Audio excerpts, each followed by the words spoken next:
Alright.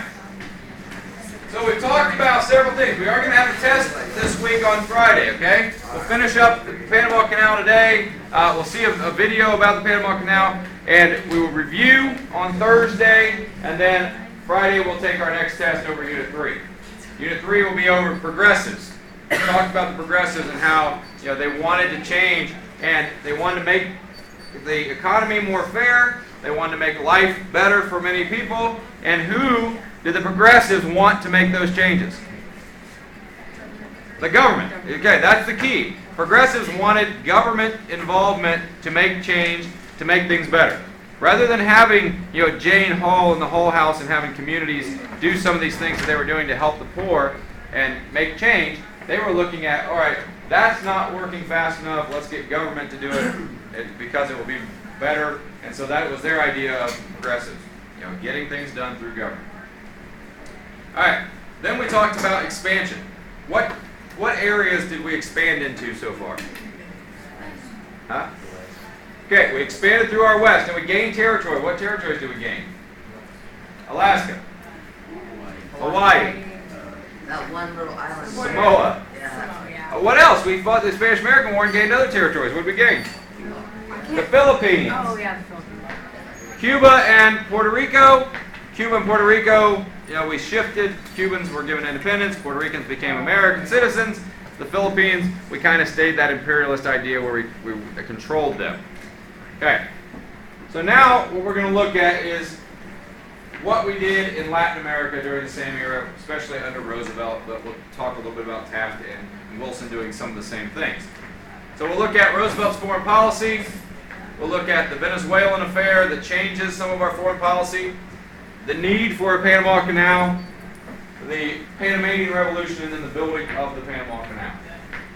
Okay.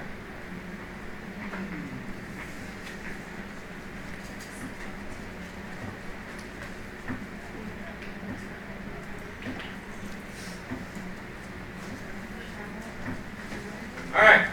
President Roosevelt's foreign policy. He was famous for saying, "Speak softly and carry a big stick and you will go far." It was an African proverb that he was very, I guess he enjoyed very much and made it famous by the vice president, talking about how you should react to other countries. He says, you should have this big stick. What would be the big stick if you're the president? The military. Okay, so he believes in a very strong military. And if you have this big military, you go to people and you ask for change, and they know you can beat them militarily, what are they more likely to do? Agree, exactly. If I come up and I say, "Savannah, I want your seat. Will you please get out?" And she says, "No, I'm not getting out." If I have a gun to her head, she's probably more likely to get out of the seat, right? As nicely as I asked, she's like, "Oh, there you got a gun, I'm out." And that's kind of that big stick policy. The fear, the little bit of intimidation will help when you're dealing with foreign policy. And he definitely believes that. He also thought that the United States should be our hemisphere's superpower. So we need to make sure we keep other people out of our hemisphere. All this imperialism that was going on in the world, it hadn't happened very much in our Western Hemisphere because we had the Monroe Doctrine. President Monroe, back in 1823, said, any European power coming into our hemisphere we will see as a threat to the United States. So if you try to take over Chile, we will see that as a threat to us and it will help the Chileans. And so that's kind of been the policy for a long time. Roosevelt's going to say, we need to be that superpower and keep others out. Okay. All right, so here's another example of the big stick here and what's going on in Latin America, because that's where he's going to use this most often. He's from Oyster Bay, New York. The three figures circling the tree stump here are El Salvador, Guatemala, and Honduras. Pretty small Latin American countries. Well, in all those cases, they had things going on in their country, a little bit of revolt and revolution, and what Roosevelt would do is he would say, okay, we're going to intervene in these areas and make sure that they're peaceful and make sure that our economic interests are protected. So if we had a leader in Guatemala saying, we want to expel the Americans because they own all these big companies and fruit farms and other things. We want to nationalize those companies, meaning make them part of Guatemala. Well, Roosevelt would send in military support for the rebels or the government and say, no, we're going to keep them the way they are, and we're going to keep a leader that's pro-American, and so we would use our might to get things the way we want them. And we did that often, and it became very apparent that Latin American countries saw us as kind of bullying them. And so other presidents later on are going to try to mend those relationships, but Roosevelt says, you can't do anything about it, let's go do it. We've got the big stick, you don't. Do it our way. Okay. Then we get to the actual event that makes this policy take effect. There's a civil war in Venezuela that takes place right around, right after basically the Spanish-American War. And property of the British, German, and Italians were damaged during the Civil War. So what they do is they say, we want reparations. That's a term you're going to hear a lot when we get to World War I. What does it mean, reparations? Money to fix the stuff that we messed up. Okay. If someone comes in and knocks down my fence with their car, I want reparations. I want them to pay to fix my fence. And that's basically what they're saying. They're saying, we were damaged economically, we want paid back. Venezuela doesn't do it. So the Europeans send their naval ships off the coast of Venezuela and say, we want reparations. Kind of that same idea of big stick. They're going to put pressure on them to pay back. Roosevelt is going to step in and say, hey, this is our hemisphere. If you have a problem, come see us. We'll take care of it. So he gets in the middle, negotiates, tells the Europeans basically, take your ships home. We'll guarantee that you get paid, that Venezuela will pay you. So we will intervene to make sure that things happen the way they should in our hemisphere. And that becomes known as the Roosevelt Corollary. So the Roosevelt Corollary is in addition to this Monroe Doctrine.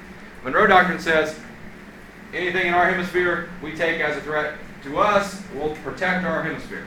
Well, the Roosevelt Corollary adds to that and says we will intervene in any Latin American or South American country that needs, that's not being fair with other people, that's not being peaceful. We will intervene and make sure things happen. So that's the Roosevelt Corollary. It says we will go out and do things we need to do in our hemisphere to take care of business. And he's going to use that often. And again, he's going to be seen as a little bit of a bully because small countries are being pushed around and being pushed in the direction we want them to go, not necessarily the way they want to go.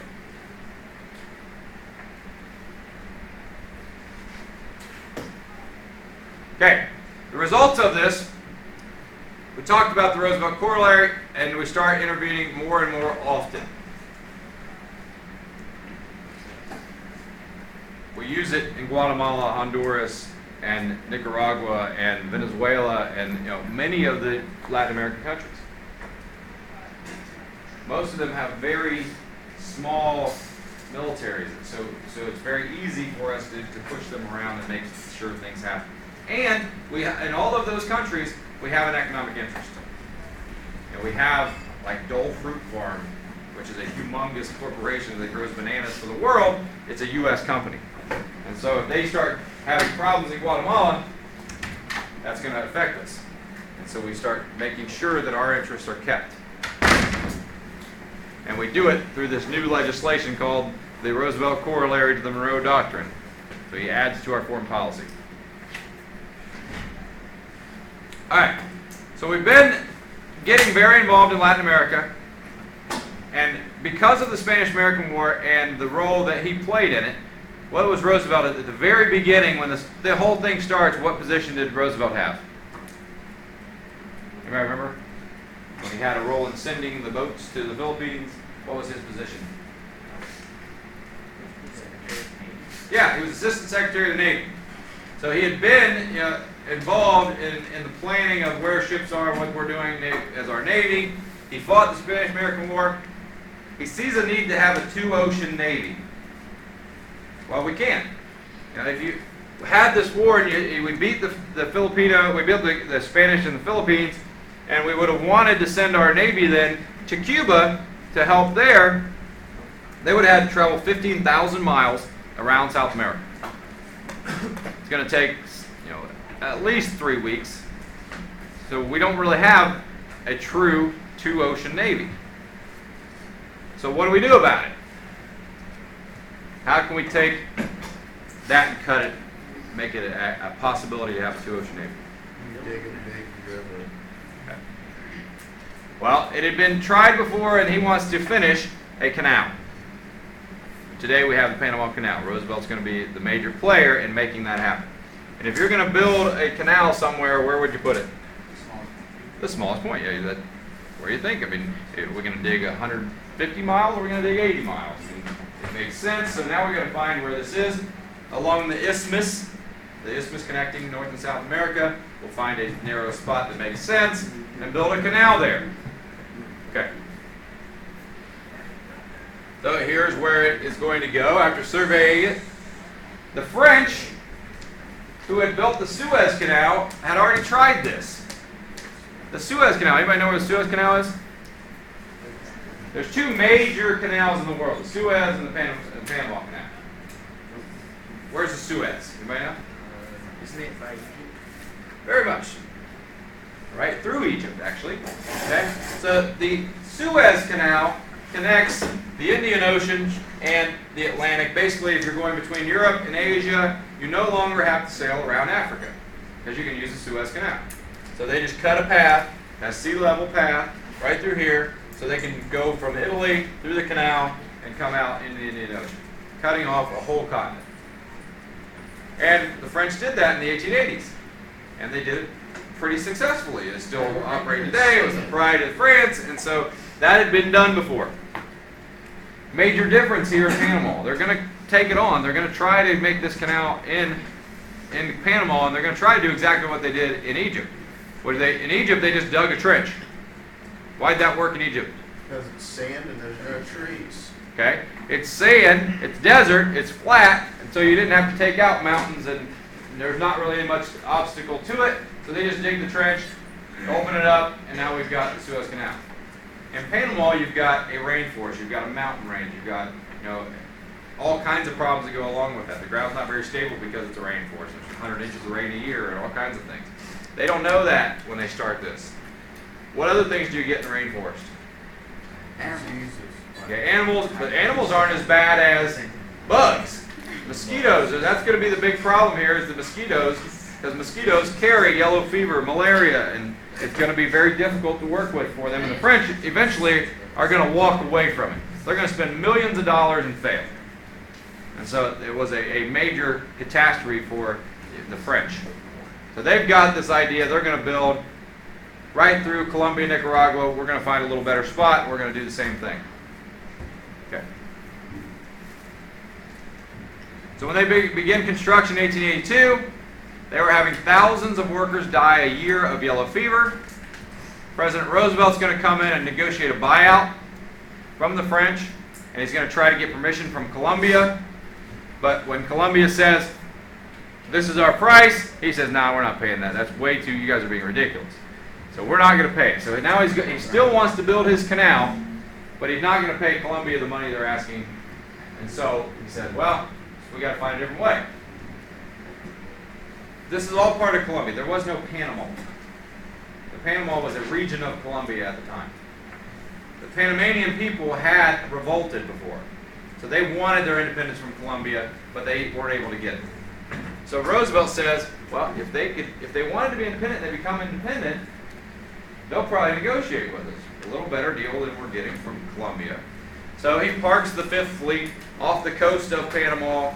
The Panamanians, with our help a little bit and some arms, want to have this revolution. They start a revolution. It becomes basically a bloodless revolution.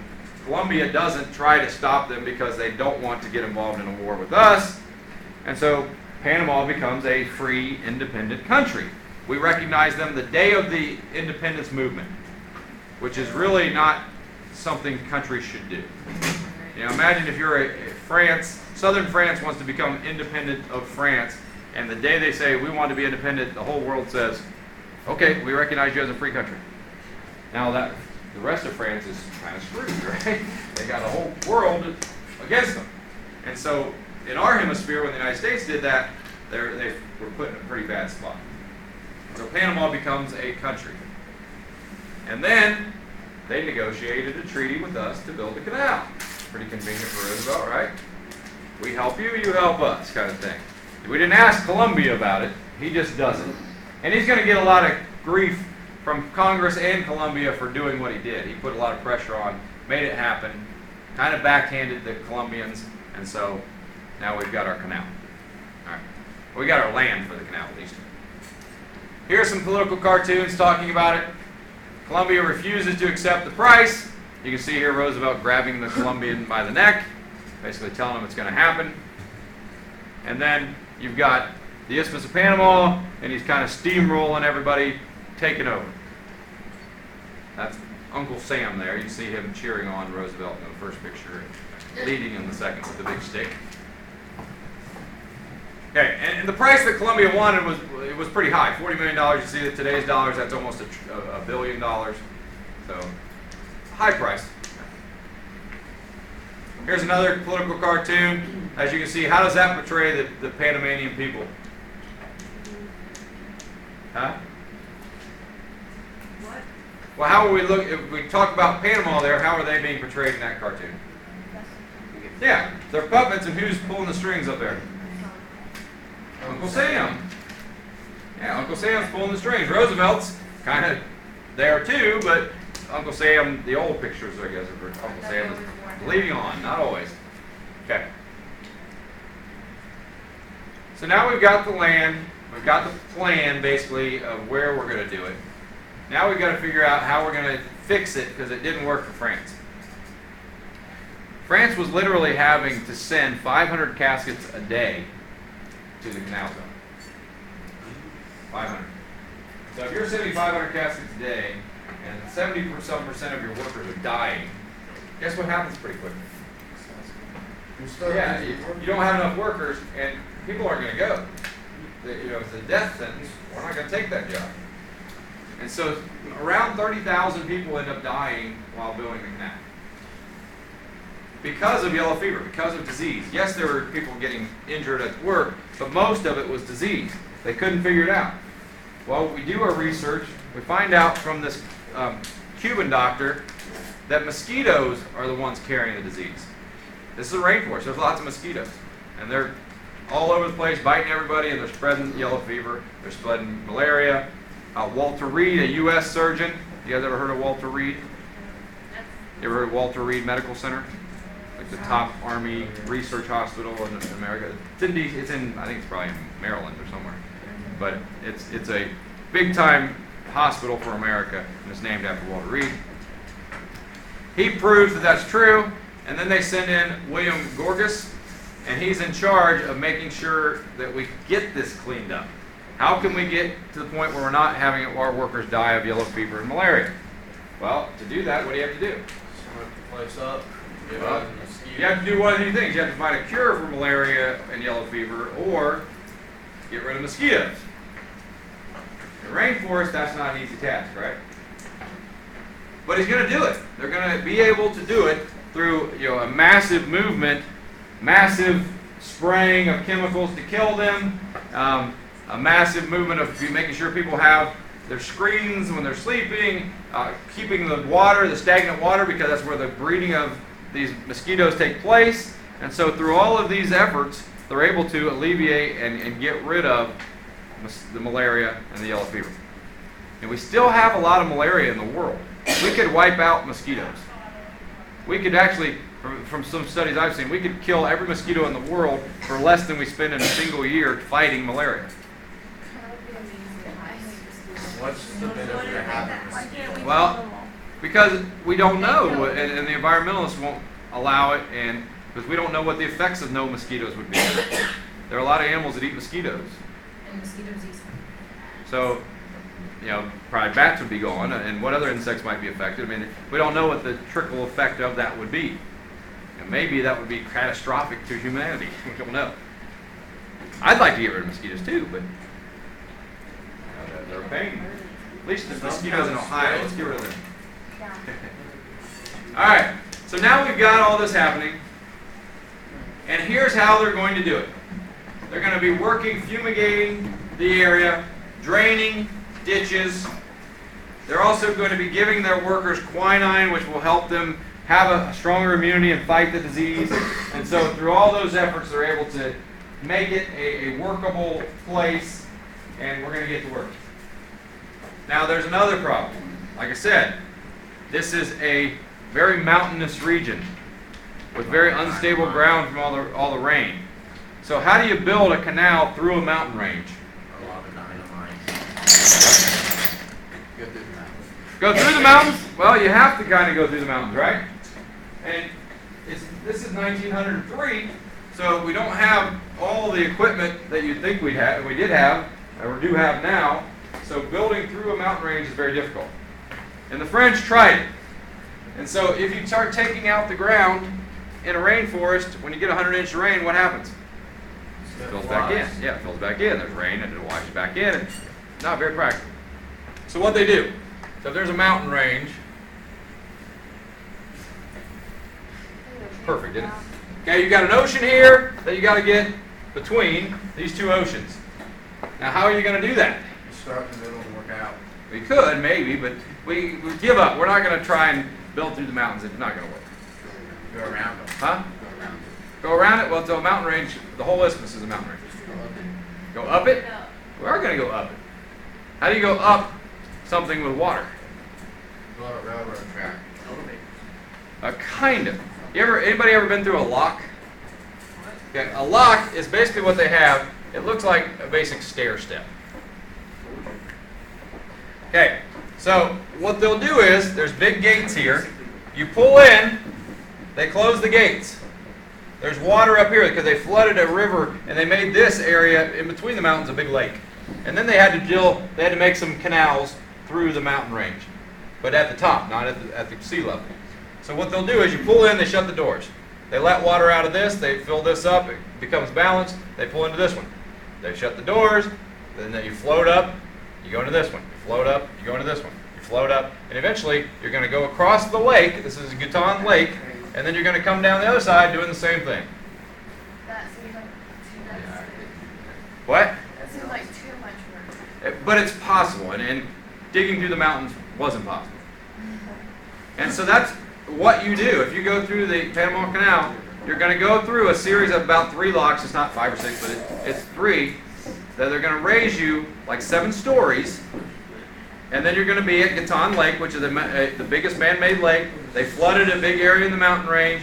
So now you go up, you go through the lake, you go down, you go out the other side into the other ocean. You go through this whole area in about 8 or 9 hours of travel. 8 or 9 hours, or 3 weeks going around South America. So pretty much an efficient plan, right? Okay. Here's the south thing. The I'm locks gonna- are too small for all the new modern ships. So we are going to watch this video. I'm going to first show you a time lapse that takes you through the canal, and then we'll watch a video on how they did this. 'Cause this is the biggest engineering feat at this time ever.